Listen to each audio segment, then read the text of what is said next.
नमस्कार दोस्तों, एक बार फिर से आप लोग का बहुत बहुत स्वागत है हमारे official YouTube channel Avishan institute पे। मैं हूँ आप लोगों के साथ उर्वशी सिंह जी। और दोस्तों, आज का जो हमारा टॉपिक ऑफ डिस्कशन, जैसे कि आप लोग स्क्रीन पर देख पा रहे हैं दोस्तों, वीकली करंट अफेयर्स लेकर आ चुके हैं हम लोग। पूरे वीक जो हमने करंट अफेयर्स यहाँ पर डिस्कस किए हैं उसका एक रिवीजन समझ लीजिए, या जो बच्चे नहीं अटेंड कर पाए सेशंस उनके लिए यहाँ पर एक समरी समझ लीजिए, ताकि वो लोग इसे प्रिपेयर कर सके। राइट, एमसीक्यूज यहाँ पर हम डिस्कस करेंगे और एमसीक्यूज के साथ साथ रिलेटेड न्यूज भी यहाँ पर हम थोड़ी बहुत डिस्कस करते करते चलेंगे। ठीक है, तो यहाँ पर 15 top most weekly current affairs हम आपके साथ यहाँ पर डिस्कस करेंगे। दोस्तों, एंड तक इस वीडियो को जरूर देखिएगा, बहुत कुछ है जानने के लिए। तो चलिए फिर स्टार्ट करते हैं आज के हमारे सेशन का पहला एमसीक्यू। दोस्तों, आपके और मेरे साथ हमारी स्क्रीन पर ये रहा। Artemisinin, which was seen in the news, is a major component of drug against which disease, right? तो यहाँ पर दोस्तों आर्टेमिसिन जो है ये बहुत ही मेजर कंपोनेंट है उस ड्रग का जिसके बारे में डिजीज हमने कंपोनेंट्स न्यूज में देखे हैं और सुने हैं।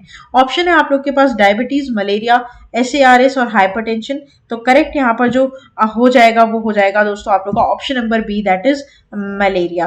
राइट, तो इसके बारे में अगर मैं बात करूं तो बेसिकली WHO ने यहाँ पर लॉन्च किया है new compact anti malaria drug है। एक अफ्रीका में इसका रेजिस्टेंस हुआ है, और world anti microbial awareness week जब हमने बनाया था तो इसके बारे में यहाँ पर बात की थी। ठीक है, तो WHO ने वार्न किया है कि यहाँ पर कुछ ऐसे पैरासाइट्स पाए गए हैं ड्रग्स में जो कि दोस्तों कंपोनेंट हो सकते हैं आपके मलेरिया के। राइट, तो जिसका नाम यहाँ पर आप लोगों को दिया गया है। तो ये बात आपको इधर क्या करनी है, ध्यान रखनी है ना। तो मलेरिया का वो कंपोनेंट है, ये आपको यहाँ पर याद रखना है। राइट, नेक्स्ट चलते हैं क्वेश्चन नंबर 2 के ऊपर। और क्वेश्चन नंबर 2 यहाँ पर हमें क्या बोलता है ये देखेंगे। तो विच कंट्री लॉन्च द हैसवोन 17 और द मॉन्स्टर मिसाइल। राइट, तो यहाँ पर ऐसी कौन सी कंट्री है जिसने हैसवोन 17 बोलकर, या फिर आप उसे मॉन्स्टर मिसाइल बोले, वो यहाँ पर लॉन्च की है। ऑप्शन है आप लोग के पास चाइना, इजराइल, नॉर्थ कोरिया और जापान। तो यहाँ पर तो दोस्तों करेक्ट ऑप्शन हो जाएगा, वो मैं आप लोग को बता दूं क्या हो जाएगा, option number C, that is North Korea. Right, अभी नॉर्थ कोरिया बेसिकली ऐसा क्यों किया इसने, तो यहाँ पर ये एक इंटर कॉन्टिनेंटल बैलिस्टिक मिसाइल है। ठीक है, मैं यहाँ पर लिख दूं दोस्तों, इंटर कॉन्टिनेंटल बैलिस्टिक मिसाइल है ये, जिसका नाम यहाँ पर क्या रखा गया है आप लोग का, हैसवोन 17। ठीक है, बैलिस्टिक मिसाइल है, ये आप ध्यान रखना। और दोस्तों यहाँ पर एक बड़ी बात ये मैं बता दूं कि ये लार्जेस्ट रोड मोबाइल और liquid field intercontinental ballistic missile है पूरे वर्ल्ड में। ठीक है, पूरे वर्ल्ड में इससे बड़ी मॉन्स्टर मिसाइल आपको कहीं नहीं मिलेगी। पूरा इसमें लिक्विड फ्यूल्ड रहता है, और दोस्तों ये लार्जेस्ट रोड मोबाइल मिसाइल भी है पूरे वर्ल्ड की सबसे बड़ी। राइट, तो हैसवोन 17 जो है वो नॉर्थ कोरिया की बिगेस्ट मिसाइल अभी तक बनाई गई है, जिसे मॉन्स्टर मिसाइल भी यहाँ पर कहते हैं पूरे वर्ल्ड में। ये मैं आपको यहाँ पर बता दूं। राइट, बहुत इंपॉर्टेंट है, क्वेश्चन यहाँ पर बन सकता है। राइट, नेक्स्ट चलते हैं हमारे क्वेश्चन नंबर 3 के ऊपर। What is the theme of the world children's day 2022। दोस्तों, वर्ल्ड चिल्ड्रंस डे का यहाँ पर थीम क्या है ये आपको यहाँ पर बताना है। ऑप्शन आप लोगों के यहाँ पर सामने है दोस्तों, और जो करेक्ट ऑप्शन हो जाएगा आप जानते हैं, option number A, that is inclusion for every child. दोस्तों, वर्ल्ड चिल्ड्रंस डे कब मनाया जाता है, 20 नवंबर को। मैंने आप लोगों को पहले भी बोला था, चिल्ड्रंस डे और वर्ल्ड चिल्ड्रंस डे में कंफ्यूज मत होइएगा। राइट, तो जब मैंने आप लोगों को डेली करंट अफेयर्स के सेशन में ये पढ़ाया था तब मैंने आपको ये बोला था। बेसिकली इस दिन को प्रमोट करने के लिए मनाया जाता है international togetherness among the children worldwide and improving the children's welfare. Right, तो ये बात आपको यहाँ पर ध्यान रखनी है। पहली बार इसे 1954 में स्टैब्लिश किया गया था दोस्तों, यूनिवर्सल चिल्ड्रंस डे के नाम से। और फिर यहाँ पर ये आपको ध्यान रखना है ना। और सिंपल बात ये है कि इस पर थीम पर जो है वो बहुत इंपॉर्टेंट क्वेश्चन बनता है। ठीक है, थीम पर, डेट पर काफी इंपॉर्टेंट क्वेश्चन बनता है, जो मैंने यहाँ पर आप लोगों को बताया है, और इसके पूरा ओवरव्यू भी मैंने आपको इसी के साथ बता दिया। नेक्स्ट चलते हैं न्यूज नंबर 4 के ऊपर। Kameng Hydro Power Station, which was inaugurated recently, is located in which state or UT? Sikkim, Arunachal Pradesh, Jammu and Kashmir, West Bengal. Here the correct option will be Arunachal Pradesh. Right? तो यहाँ पर दोस्तों coming hydro power station जो है वो recently inaugurate किया है अरुणाचल प्रदेश में, और ये कौन से मतलब बेसिकली वहीं पर ही लोकेटेड भी है। इसके बारे में मुझे आप लोग को न्यूज बतानी चाहिए दोस्तों। पीएम मोदी ने ये इनॉग्रेट किया। ठीक है, पीएम मोदी जी ने ये इनॉग्रेट किया। 600 मेगावाट का ये हाइड्रो पावर स्टेशन है आपका अरुणाचल प्रदेश में। राइट, और बिगेस्ट ये आज तक का दोस्तों बिगेस्ट हाइड्रो प्रोजेक्ट यहाँ पर इम्प्लीमेंट किया गया है। किसके द्वारा? निप्को के द्वारा। किसके द्वारा? निप्को के द्वारा, ठीक है, NEEPCO, निप्को के द्वारा, ठीक है। ये आपको इधर ध्यान रखना है, मिनिस्ट्री ऑफ पावर के अंडर ये आता है, ये तो आपको पता ही होगा, राइट। तो कम से कम यहाँ पर दोस्तों ये मैं बता दूं कि ये आपका 6th हाइड्रो प्रोजेक्ट है जो कि अभी तक नॉर्थ ईस्ट इंडिया में दोस्तों इनॉग्रेट किया गया है। और ये बोलना गलत नहीं होगा कि मोदी सरकार आने के बाद जो नॉर्थ ईस्ट इंडिया है काफी डेवलप हुआ है। हालांकि मैंने कभी किसी का साइड नहीं लिया है, कांग्रेस या फिर बीजेपी को, मुझे कोई फर्क नहीं पड़ता इस चीज से, और इस पर मेरा कोई कमेंट नहीं है। बट हाँ, जो चीज अच्छी हुई है वो बोलने का जरूर यहाँ पर बोलना चाहिए कि हाँ, इनके आने के बाद यहाँ पर ये पार्ट जो है इंडिया का, नॉर्थ ईस्ट पार्ट, वो काफी डेवलप हुआ है, राइट। अभी आपको पता है कि एयरपोर्ट भी बनाया गया है यहाँ पर, ठीक है, पूरा बहुत सुंदर एयरपोर्ट यहाँ पर अरुणाचल आपका बनाया गया है, तो उसके बारे में मैंने आप लोग को पढ़ाया है यहाँ पर। और यहाँ पर ये जो हाइड्रो पावर है दोस्तों, ये नेशनल ग्रिड में भी कंट्रीब्यूट करने वाला है, ये भी मैं आपको बता दूं, राइट। नेक्स्ट चलते हैं हमारे क्वेश्चन नंबर 5 के ऊपर। Which institution release the handbook of statistics on Indian states 2021-2022? Options are there on your screen and the correct will be your RBI, ठीक है, रिजर्व बैंक ऑफ इंडिया। दोस्तों Reserve Bank of India ने basically यहाँ पर 7th edition release कर दिया है handbook of statistics in Indian states 21-2022 का। 7th एडिशन है, ध्यान रखना, बहुत इंपॉर्टेंट बात है, 7th एडिशन है, एडिशन पर भी क्वेश्चन पूछता है।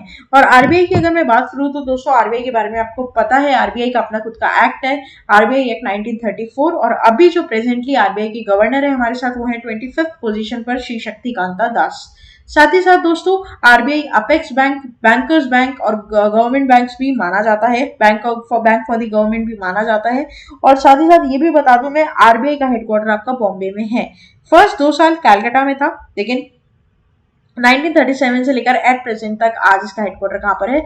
बॉम्बे में है, ये आपको ध्यान रखना है, ठीक है। 21 मेंबर की कमेटी होती है, 4 डेप्यूटी गवर्नर्स होते हैं और 1 गवर्नर होता है, राइट। तो ये भी आपको इधर ध्यान रखना पड़ेगा। नेक्स्ट चलते हैं दोस्तों न्यूज नंबर 6 के ऊपर। न्यूज नंबर 6 यहाँ पर हमें क्या बोलता है, इसके बारे में हम बात करेंगे दोस्तों आप लोगों के साथ। तो as per global information technology report 2022, which country tops the network readiness index, right. तो यहाँ पर USA, Singapore, India, Sweden, correct will be your USA. दोस्तों यूएसए ने इसे टॉप किया है, लेकिन इंडिया की पोजीशन कितनी है? 61st, ये आपको पता होना चाहिए, राइट। मैंने आप लोगों को यहाँ पर पढ़ाया है इसे। तो वर्ल्ड रेडीनेस इंडेक्स, इसमें USA, Singapore, Sweden, Netherland and Swiss are the most network ready countries as per network readiness index, ठीक है। यूएसए, उसके बाद सिंगापुर आता है, फिर स्वीडन आता है, फिर नीदरलैंड आता है और फिर आता है स्विस, ठीक है। तो ये आप इधर क्या करेंगे, ध्यान रखिएगा। और यहाँ पर थीम क्या है, इसकी थीम हो जाएगी दोस्तों stepping into the new digital era, right. ये इसकी क्या हो जाएगी दोस्तों, थीम हो जाएगी। नेक्स्ट चलते हैं क्वेश्चन नंबर 7 के ऊपर। Who was honored with the Indian Film Personality of the Year 2022 award in the 53rd International Film Festival of India IFFI? दोस्तों इसके बारे में मैंने आप लोगों को पढ़ाया है, डेफिनेटली मैंने आप लोगों को उस टाइम जब डिटेल सेशन दिया था तब मैंने इसके बारे में आपको बताया था और बोला था कि काफी इंपॉर्टेंट क्वेश्चन बन सकता है। करेक्ट ऑप्शन हो जाएगा आपका ऑप्शन नंबर बी, चिरंजीवी। दोस्तों तमिल के बहुत ही जाने माने एक्टर है चिरंजीवी, ठीक है। उनका यहाँ पर इनको IFFI अवार्ड से सम्मानित किया जा रहा है, ठीक है। और गोवा में ये ओपनिंग सेरेमनी हुआ था IFFI का, जिसको यूनियन इंफॉर्मेशन और ब्रॉडकास्टिंग मिनिस्टर अनुराग ठाकुर जी ने दोस्तों बिगिन किया था। गोवा के गवर्नर भी PS श्रीधरन पिल्लाई भी वहीं थे और चीफ मिनिस्टर प्रमोद सावंत भी उपस्थित थे, राइट। तो यहाँ पर IFFI दोस्तों 53rd कहाँ पर मनाया जा रहा है? गोवा में। ये बात मैं यहाँ पर आपको बता दूं, है ना। तो ये एक इंपॉर्टेंट पार्ट था जो यहाँ पर इससे रिलेटेड मुझे आपको बताना चाहिए था। नेक्स्ट चलते हैं क्वेश्चन नंबर 8 की तरफ। Which forum launch the loss and damage fund to support poorer countries, right. तो यहाँ पर कौन सा ऐसा दोस्तों फोरम है जो कि लॉस और डैमेज फंड देगा जो भी पुअर कंट्रीज हैं उनको बेसिकली स्टेबल होने के लिए, राइट। तो यहाँ पर करेक्ट ऑप्शन हो जाएगा आपका COP27। इसके बारे में हम लोगों ने पढ़ा था दोस्तों। तो COP27 बेसिकली यहाँ पर क्या करेगा, लॉस और डैमेज फंड सपोर्ट करेगा पुअरर कंट्रीज को जो क्लाइमेट इम्पैक्ट से सफर कर रहे हैं, ठीक है। जो नेचुरल कैलामिटी या क्लाइमेट की वजह से इम्पैक्ट हुए हैं, बहुत अफेक्टेड हैं, उनको यहाँ पर हेल्प करेगा, फाइनेंशियल हेल्प करेगा। और यहाँ पर दोस्तों मैं आप लोगों को बता दूं, जैसे एक्सट्रीम सिचुएशंस होती है, जैसे सी लेवल ऊपर हो जाता है या फिर जो वेदर्स है वो एक्सट्रीम बैड कंडीशन पर चले जाते हैं, जिनकी वजह से डैमेज होता है, तो उसको अडेप्ट करने के लिए, सिचुएशन को वापस से नॉर्मल करने के लिए यहाँ पर COP27 क्या करेगा, हेल्प करेगा उन कंट्रीज की, राइट। सिंपल बात है एकदम। नेक्स्ट चलते हैं नाइन्थ क्वेश्चन की तरफ। Which is the first Indian table tennis player to win a medal in the ITTF ATTU Asian cup. और यहाँ पर जो आपका करेक्ट ऑप्शन हो जाएगा दोस्तों, यहाँ पर हो जाएगा Manika Batra, option number B, ठीक है। मनिका बत्रा यहाँ पर करेक्ट हो जाएंगे। तो मनिका बत्रा जो है वो became the first Indian table tennis player to win the medal with ITTF ATTU Asian cup table tennis tournament. कहाँ पर ये हेल्ड हुआ है, बैंकॉक में, थाईलैंड में, ये आपको ध्यान रखना है, ठीक है। इन्होंने यहाँ पर ब्रोंज मेडल भी जीता है, वर्ल्ड नंबर 6 हिना हयाता जापान को उनको हराकर। ये भी बता दूं, चेतन बबूर with silver and bronze in 2000, right. तो सिंपल है, ज्यादा डेप्थ में जाना नहीं है, डायरेक्टली इनका नाम याद रखिएगा, मनिका बत्रा, ठीक है। टेबल टेनिस की प्लेयर हैं दोस्तों, जीत चुकी हैं, आपको बता दूं मैं, है ना। नेक्स्ट चलते हैं।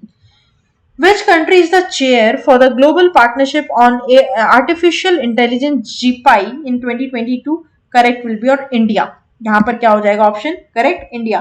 तो बेसिकली दोस्तों यहाँ पर 25 मेंबर्स कंट्रीज में से, जैसे कि इसमें इंक्लूड था आपका US, UK, EU, Australia, Canada, France, Germany, Italy, Japan, Mexico, New Zealand, Republic of Korea, इन सभी में दोस्तों इंडिया ने भी ज्वाइन किया था as a founding member, right.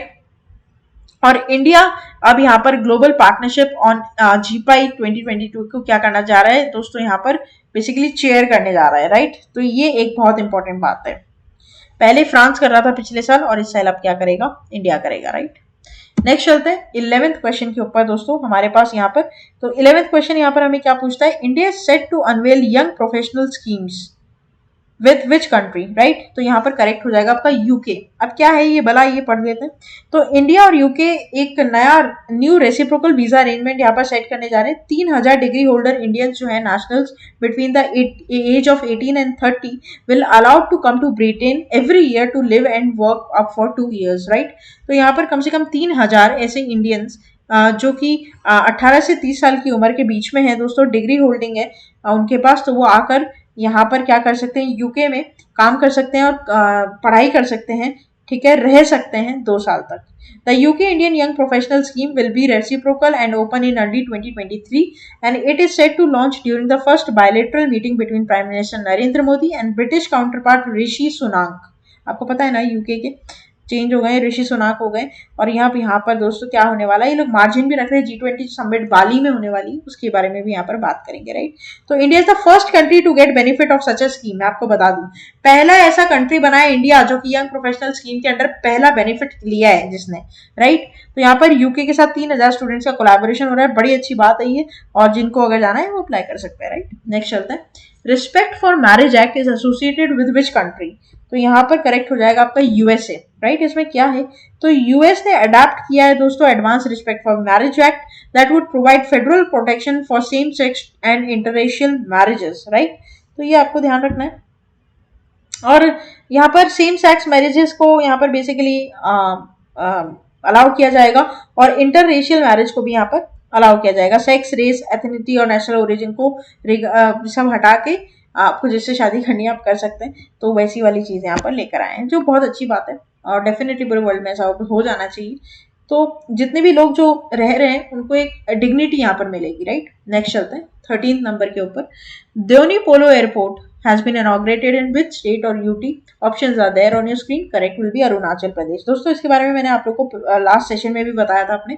तो यहाँ पर बड़ा ही खूबसूरत पहाड़ों के बीच में बना हुआ ये एयरपोर्ट है, और ये दोस्तों ग्रीनफील्ड एयरपोर्ट है, पहला इंडिया का ग्रीनफील्ड एयरपोर्ट, राइट। और ये PM मोदी जी के द्वारा इनॉग्रेट किया गया है, ठीक है। और इसकी जो फाउंडेशन स्टोन थी वो 2019 में रखी गई थी फरवरी में, और अब यहाँ पर ये पूरी तरीके से दोस्तों तैयार है, राइट। नॉर्थ ईस्ट रीजन के काउंटर पार्ट पर ये बना है। टोटल 16 एयरपोर्ट अब आपको नॉर्थ ईस्ट इंडिया में दिखेंगे, ठीक है। तो ये आपको इधर क्या करना है, ध्यान रखना है, बड़ा इंपॉर्टेंट ये हो जाएगा। नेक्स्ट चलते हैं दोस्तों क्वेश्चन नंबर 14 के ऊपर। CV Anand Bose has been appointed as a governor of which state. Very very important, correct will be और वेस्ट बंगाल। इसके बारे में मैंने आपको टेलीग्राम चैनल पर सबसे पहले बता दिया था, इसलिए मैंने आपको बोला टेलीग्राम पर मेरे साथ जुड़ जाइए, क्योंकि सबसे पहले आपको न्यूज वहीं पर मिलेगी, राइट। तो CV आनंद बोस दोस्तों ला गणेशन को, पहले ला गणेशन थे लेकिन अब हटकर कौन हो गए आपके CV आनंद बोस। उससे ला गणेशन पहले भी थे दोस्तों हमारे अभी के जो आपको पता है वाइस जो प्रेसिडेंट है जगदीप धनखड़ जी, वो पहले थे, फिर ला गणेशन आए और उसके बाद सीवी आनंद बोस अब गवर्नर बन चुके हैं किसके, वेस्ट बंगाल के। और इनकी चीफ मिनिस्टर कौन है आपको पता है, यहाँ पर ममता बनर्जी, राइट। तो ये आपको ध्यान रखना है, राइट। चलिए आगे बढ़ते हैं दोस्तों लास्ट क्वेश्चन की तरफ आज के हमारे सेशन की। Which state hosted the second edition of north east Olympic games in 2022? Correct हो जाएगा आपका मेघालय, राइट। तो यहाँ पर दोस्तों second edition of north east Olympic games host करने जा रहा है शिलोंग मेघालय, ठीक है। और यहाँ पर दोस्तों कम से कम 240 मेडल्स के लिए यहाँ पर टेस्ट चैंपियनशिप लड़ी जाएगी। और आसाम जो है वो सेकेंड स्पॉट पर यहाँ पर रहेगा with 203 medals, followed by Arunachal Pradesh, right. तो सबसे पहले आ जाता है आपका मेघालय, फिर आ जाता है आपका सॉरी मणिपुर, यहाँ पर 240 मेडल जीता है, ठीक है। उसके बाद आ जाता है आपका 203 मेडल्स के साथ आसाम, और फिर आ जाता है आपका अरुणाचल प्रदेश, ठीक है। About 3000 participants all over the north east states competed in 18 discipline, मतलब 18 गेम्स में कम से कम 3000 पार्टिसिपेंट्स यहाँ पर दोस्तों पार्टिसिपेट किए थे इसमें। नागालैंड ने यहाँ पर, Nagaland will going to host the next edition, that is third edition जो होगा, कौन होस्ट करेगा, नागालैंड। ये जो सेकंड था किसने होस्ट किया था, आपका मेघालय ने, लेकिन जो थर्ड होगा वो नागालैंड होस्ट करेगा, ये आप ध्यान रखिएगा, ठीक है। फ्यूचर पे क्वेश्चन आ सकता है इसमें। तो दोस्तों ये था हमारा पूरा 15 क्वेश्चन का करंट अफेयर्स वीकली वाला, जो कि आपको पूरी तरीके से रिवाइज करवा देगा जो भी आपने पूरे वीक में पढ़ा है। और जिसने पूरे वीक नहीं देखे हैं वीडियोस, उनको यहाँ पर शॉर्ट में अगर पढ़ना है तो पढ़ सकता है, राइट। तो टॉप 15 यहाँ पर हमने पूरे क्वेश्चंस कर लिए। आशा करते हैं कि सेशन आप लोग को अच्छा लगा होगा। अच्छा लगा है तो प्लीज इसे लाइक करना मत भूलिएगा।